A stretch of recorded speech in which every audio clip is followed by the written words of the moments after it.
সবাই বোর্ডের দিকে মনোযোগ দিয়ে দেখো, ঠিক আছে? দেখো বোর্ডে আমি কি এঁকেছি, দেখো এটা কি লিখেছি। প্রথম বছর, প্রথম বছর, এটা হচ্ছে দ্বিতীয় বছর, এটা হচ্ছে তৃতীয় বছর। প্রথম বছরে একটা বিদ্যালয়ে প্রথম বছরে 123 জন শিক্ষার্থী ভর্তি হয়েছে, ঠিক আছে? তারপর হচ্ছে দ্বিতীয় বছরে হচ্ছে 155 জন, তৃতীয় বছরে হচ্ছে 209 জন। এটা হচ্ছে একটা বিদ্যালয়ের, ধরো আমাদের বিদ্যালয়ের বিগত 3 বছরের, বিগত বলতে কি আগের, বিগত বলতে কি আগের, মানে এখন থেকে চলে গেছে এমন 3টা বছরের ছাত্রছাত্রী ভর্তির সংখ্যা। ধরো এখন থেকে যদি চলে গেছে তাহলে জানুয়ারি মাস চলে গেছে না? চলে গেছে তো। তাহলে বর্তমান বছর কোনটা? এর আগের বছর, এর আগের বছর। এই অনুযায়ী এবার তোমরা বলো তো, এই যে প্রথম বছর ভর্তি হয়েছে কতজন, দ্বিতীয় বছর ভর্তি হয়েছে কতজন, আর তৃতীয় বছর ভর্তি হয়েছে কতজন?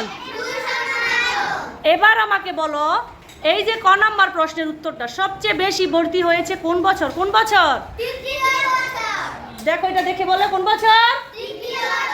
তাহলে ওই খালি ঘরে কি হবে? তৃতীয় বছর। তাহলে ঠিক আছে, তৃতীয় বছর। এবার খ নাম্বারটা দেখো, প্রথম বছরের তুলনায় তৃতীয় বছর কতজন বেশি ভর্তি হয়েছে? ভালো করে এটা দেখো, প্রথম বছর ভর্তি হয়েছে কতজন? প্রথম, আর তৃতীয় বছর কতজন?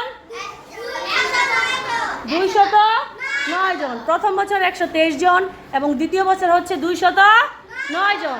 তো এখন প্রথম বছর তুলনায় তৃতীয় বছর বেশি, অবশ্যই বেশি, বেশি না? এটা আমরা কিভাবে বের করতে পারি? গুড, কি করে? রাফির জন্য একটা হাততালি হয়ে যাবে, রাফি সুন্দর বলেছে, বিয়োগ করে। তাহলে আমরা কি করব? বেশি থেকে কম বিয়োগ করব না কম থেকে বেশি বিয়োগ করব? বেশি থেকে কম বিয়োগ করব। তাহলে আমরা তৃতীয় বছরের থেকে প্রথম বছর বিয়োগ করব। তাহলে প্রথম বছর তৃতীয় বছর ছিল কতজন? 209 জন। আর প্রথম বছর 123 জন। তাহলে এই 209 থেকে 123 বিয়োগ করব, বিয়োগ করব। বিয়োগ করলে কত হয় দেখো, 3 আছে 9 হবে। 3 থেকে 9 পর্যন্ত যেতে কত লাগে? 6 হাতে থাকে? হাতে থাকে? কারণ 9 10-এর উপরে না, 10 মানে 10-এর উপরে যায় নাই। এবার 2 আছে, এখানে উপরে 0 আছে, 0 এর কত ধরতে হবে? 2 আছে, 10 হবে কত হলে? 8 হলে। হাতে আছে না?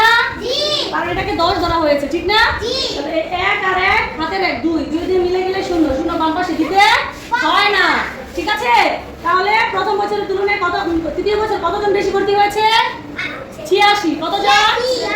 কতজন? 86। এবার দেখো বর্তমানে বিদ্যালয়ের শিক্ষার্থীর সংখ্যা কতজন? আমরা তো বিগত বছর হিসাব করছি, বিগত বছর হিসাব করছি না? তাহলে দেখো 3 বছর আগে যদি হয়, বর্তমান বছর কোনটা হবে? আচ্ছা, কারণ জানুয়ারি মাস তো চলে গেছে, চলে গেছে না? জানুয়ারি মাস চলে গেছে, তাহলে জানুয়ারি মাসে ভর্তি হয়েছে কতজন? 209 জন। তারপরে গত